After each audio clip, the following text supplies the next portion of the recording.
I love Mohammad, I love Mohammad. ছোট্ট করে দুটি ছন্দ শুনুন। गौसे आजम है आला मकाम आपका, हाँ मकाम आपका, इसलिए हर वली है गुलाम आपका। गौसे आजम है आला मकाम आपका, हाँ मकाम आपका, इसलिए हर वली है गुलाम आपका। पल में 70 मुरीदों के घर भी गए, पल में 70 मुरीदों के घर भी गए, फिर भी अपने घरों में क़याम आपका।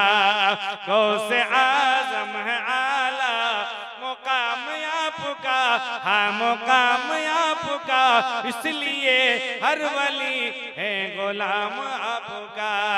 ओ हरामी हरामी हरामी है ओ जिसने बताए उर्स को हराम आपका।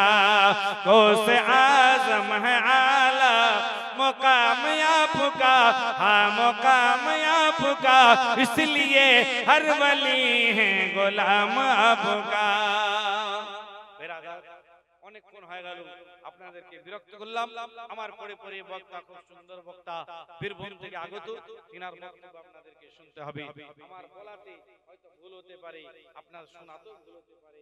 আসুন একবার পরে আস্তাগফিরুল্লাহ রাব্বি মিন কুল্লি যামবিন ওয়া তুবু আলাইহি আশহাদু আল্লা ইলাহা ইল্লাল্লাহ ওয়া আশহাদু আন্না মুহাম্মাদান আবদুহু ওয়া রাসূলুহু। ভাষাতে যদি ত্রুটি, আল্লাহর রাস্তায় ক্ষমা প্রার্থী। শরীয়তের কথা বলতে গিয়ে